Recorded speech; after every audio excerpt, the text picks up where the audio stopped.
السلام عليكم ورحمة الله وبركاته، وأهلا وسهلا بكل الأهلاوية، كل حبايبنا اللي فرحانين النهاردة علشان فوز الأهلي. النهاردة طبعا الأهلي مباراته مع الاتحاد السعودي في ملعب الاتحاد الجوهرة في جدة. مباراة طبعا معطياتها قبل لقاء حاجة وأثناء اللقاء حاجة تانية خالص. معطيات قبل اللقاء طبعا الاتحاد بالأسماء اللي موجودة والتدعيمات اللي جابوها واللعيبه اللي موجوده، سواء كريم بنزيما سواء رومارينو، سواء حجازي اللي لسه راجع من الاصابه. بجد بجد بجد معطيات تقول الاتحاد جده، غير طبعا ان هو لاعب ماتش اوكلاند، بالرغم ان انا كنت قلت ان ماتش اوكلاند ليس له اي علاقه بكاس العالم للانديه. فرقه بتصعد كل سنه عشان تقريبا مفيش غيرها في اوكيانوسيا. بجد بجد بجد بجد انا فرحان بالنظام الجديد اللي هيتعمل في كاس العالم عشان خاطر الفرقه دي، بس عشان خاطر الفرقه بتاعت اوكلاند سيتي بس. فطبعا الفوز اللي كان على اوكلاند سيتي، جماهير الاتحاد شافت ان هو فوز جامد وفوز كبير وفوز، يعني باين ان هو فوز مريح، على الرغم ان هم نسيوا ان هم قبل مباراة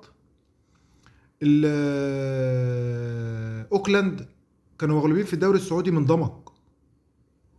ولكن الحمد لله ان هم كانوا، سواء بقى اللعيبه او سواء المتفرجين او المشجعين، كانوا حاسين ان الفرقه بتاعتهم اتغيرت. حتى برضو بعد تغيير سانتوس المدرب بتاعهم. المهم ان المعطيات دي كلها كانت قبل اللقاء.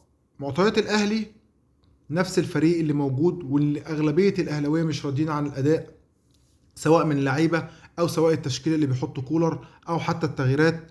مستوى لعيبه كتيره متذبذب، ولكن فعلا الاهلي بيثبت ان هو بيلعب حسب الفرقه اللي قدامه والبطوله اللي بيلعب عليها، او اسم نادي الاهلي في البطوله دي هيبقى عامل ازاي.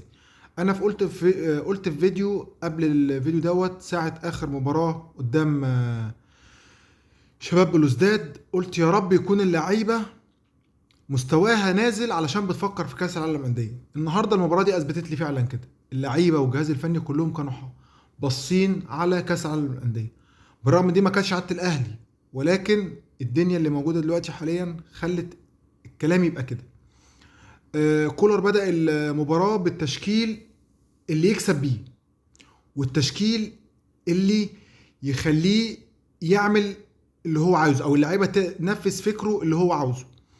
الشناوي طبعا، عبد المنعم الحمد لله اللي كان راجع من الإصابة، وجنبه ياسر إبراهيم، علي معلول، محمد هاني، مروان وإمام. المفاجأة كانت في كوكا، ولكن كوكا فعلا أثبت إن هو بجد بجد بجد لعيب هيبقى كبير في مركزه في النادي الأهلي. الهجوم طبعا بيرستاو، حسين الشحات، كهربا، معتبر مفيش غيرهم بمنتهى الصراحة والأمانة. أعلى ثلاثة في الأهلي دلوقتي في الهجوم، مفيش أعلى منهم طبعا، في عدم وجود رضا سليم وعدم وجود كريستو في رأيي أنا. هم دول اللي موجودين، الثلاثة دول مفيش غبار عليهم بصراحة. تشكيلة الأهلي زي ما احنا قلنا ثابتة، اللي تنجح كولر أو تخليهم ينفذوا فكره.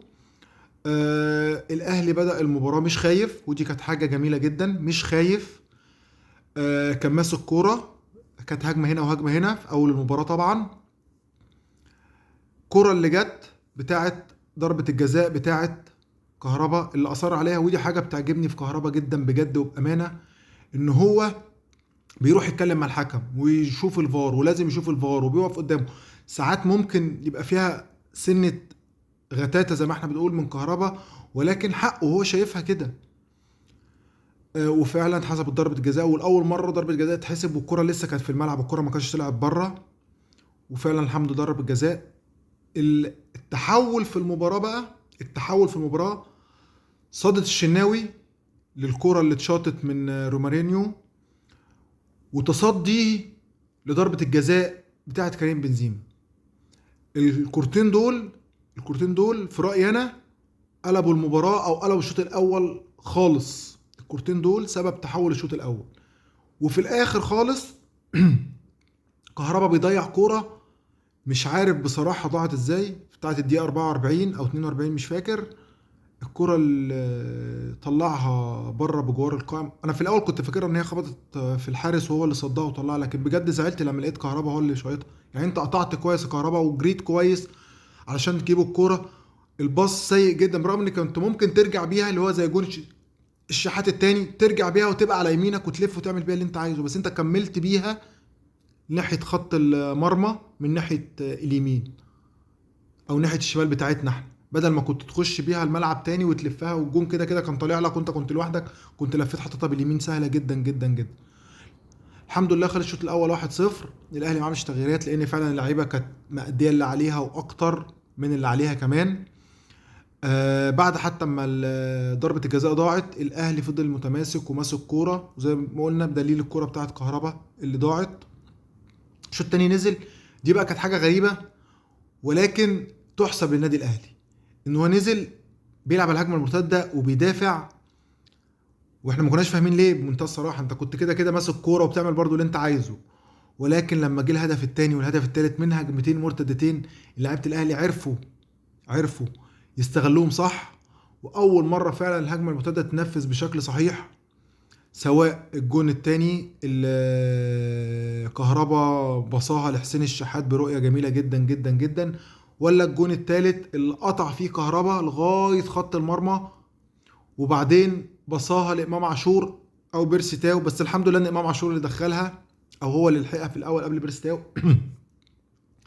لانه حطها برجله اليمين مالكها اكتر من بيرسي تاو. بيرسي تاو كان هيحطها برجله الشمال، كانت حط مكان ما الجون كان مرمي واللعيب كان رايح، لكن امام عاشور مواجه للمرمى حطها بالراحه ببطن رجله اليمين عكس اتجاه الحارس وعكس اتجاه المدافع. آه، تغييرات كالعادة أنا مش مقتنع بالتغييرة بتاعت طاهر، بدليل إن جات لطاهر كورة نفس كورة حسين الشحات ونفس الكورة بتاعت كهربا اللي هي المفروض السبرنت تاخد فيه وتخش لجوه. هو مش مع الأسف مش دريبل الكورة جامد عشان يعمل نفس اللي عمله حسين الشحات أو كهربا. الكرة المدافع عداه، لو نفس الكرة ديت لحسين الشحات او لكهربا كان سبق بيها المدافع وكان باقي الجون والماتش كان خلص من الدقيقة 72 73 باربعة الحمد لله والدنيا كانت فل. موديست لما نزل مع الاسف الشديد انا مش شايف ان الطرد بتاعه طرد بصراحة. يوم ما هترتقي الكرة ديت هترتقي الانذار، عمرها ما توصل ان هي تبقى ضربة جزاء. اسف، عمرها ما هترتقي ان هي تبقى انذار بطرد مباشر خالص، بدليل ان حجازي بعد كده قام من غير ما اي حاجه. حتى موديست بيقول للحكم وبيشاور ان هو قام، بس الحكم خلاص كان خد القرار وحتى ما حاولش يرجع للفار تاني، بالرغم ان ايد حجازي تقريبا داخله في بق موديست، يعني الاتنين طالعين بالكوع مع بعض. لكن الحمد لله بعد كده طبعا نفس الهجمه ديت اللي اتطرد فيها موديست ضربه ركنيه، الكره اتلعبت حجازي عالي ولوحده. كريم بنزيما مفروض المدافع اللي كان معاه مش عارف سابه ازاي، بس الكرة اتردت من القائم ودخلت. هدف الاول كانت دقيقة 87 تقريبا. بجد بجد مبسوط من مستوى الاهلي جدا جدا جدا، وزي ما الاهلي عودنا يا ريت خلاص الفرحة خلصت النهاردة لغاية اخر اليوم. من بكرة مفروض ان الاهلي هيفكر في الفرقة بتاعت البرازيل فلورومنسي البرازيلي. آه اللي يا رب يا رب يا رب يكونوا مركزين زي تركيزهم بتاع النهارده. المفروض بقى التركيز يبقى اعلى كمان من مباراة النهارده، لان الماتش دوت مش مستحمل اي حاجة بقى بجد، يعني بأمانة وبصراحة وبكل هدوء. النسخة الأخيرة من كأس العالم للأندية بالمسمى أو بالصورة القديمة اتحقق لنا حاجتين فيها. أول حاجة ان انت كنت في اول بطولة شاركت فيها كنت بتقابل الاتحاد السعودي وخرجت منها 2005 بهدف 1-0، وخدت ساعتها مركز سادس. دي كانت اول بطولة. آه زي ما نقوله كده ايه، الحظ ابتسم لك، القدر خلاك في اخر نسخة قابلت الاتحاد على ارضه وسط جمهوره، والحمد لله الحمد لله زي ما بنقول كده خدنا بالطار بتاعنا، فزت عليهم. ادي اول حاجة. تاني حاجة ان البطولة الاولانية كنت انت سادس، دلوقتي في امل كبير المرة دي ان انت تعدي وتوصل المباراة النهائية. ده رأيي الشخصي.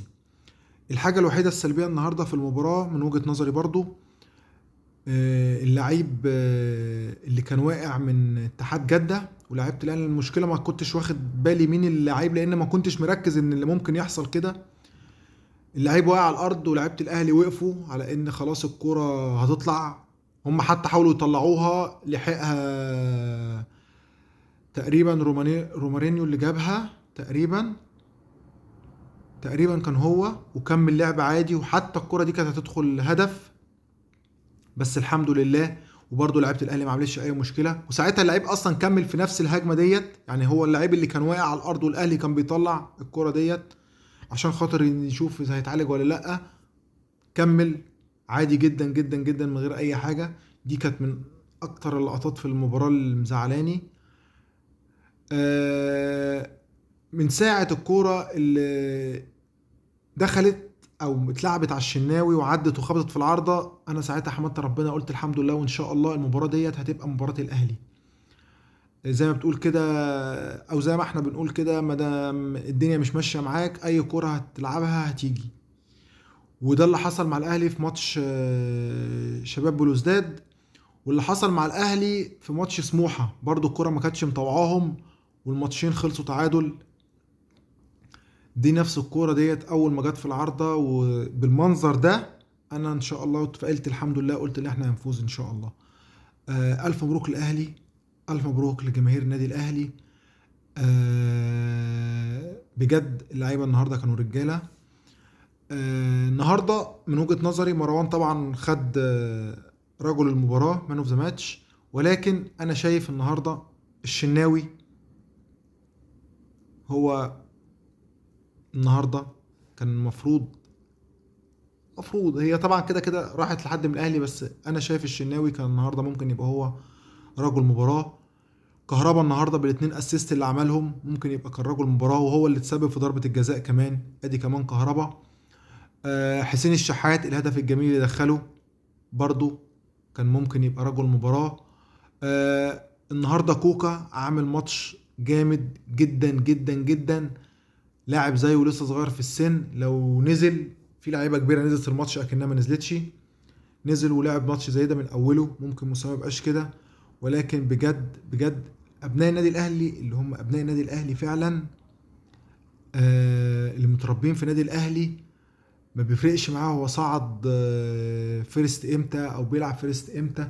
كل اللي بيهمه ان هو بيلعب بتيشيرت النادي الاهلي ايا كان سنه، ايا كان الفرقه اللي بيقابلها، ايا كان المكان اللي بيلعب فيه. تيشيرت النادي الاهلي هو كلمة السر. النسر الأهلاوي هو كلمة السر. ألف مبروك أهلاوية، تصبحوا على ألف خير.